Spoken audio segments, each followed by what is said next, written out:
t'es quelqu'un de lumineux, t'es quelqu'un d'humoristique, t'es quelqu'un qui nous apporte tellement de plaisir et de joie quand on lit ce que t'écris et quand on regarde tes vidéos. Et en même temps, on sent que t'as traversé des nuits noires. Je crois que les jeunes aujourd'hui ont vraiment besoin d'entendre et de lire ce que t'écris, surtout ceux qui sont désespérés justement. Parce que tu sais les rejoindre aussi, t'es pas dans ce positivisme que moi aussi je rejette. Et pourtant, t'apportes tellement de belles choses. C'est OK pour moi. Chin, avec Euh, mon petit jus de céleri. On a du vert tous les deux. Donc Maxime, on s'était déjà vu, toi aussi, je crois que tu me suivais sur les réseaux. On s'est rencontrés dans un séminaire de breathwork. Je me suis rendu compte, en partageant une de tes vidéos, qu'en fait, ma communauté t'adorait. Je travaille avec donc les personnes hyper empathiques, qui sont plutôt que des cadres et dirigeants. Certains m'ont dit Ah, mais j'attends trop, j'ai demandé à mes enfants qu'ils m'offrent son livre pour Noël. Donc ce livre que j'ai là, dont on va parler.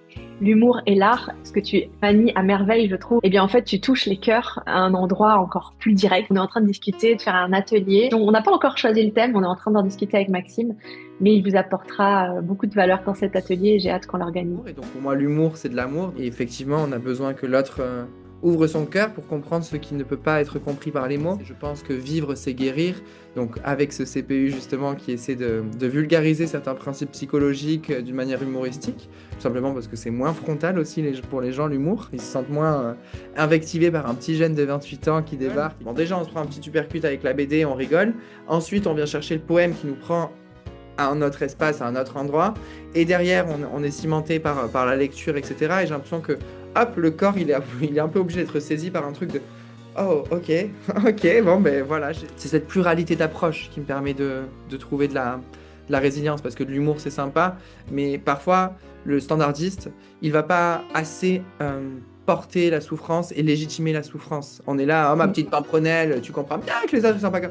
Oui, mais bon, si les choses pouvaient être aussi humoristiques, parfois, je veux en rien qu'elle puisse nier la souffrance, la difficulté que ça représente parfois de sortir de certains espaces.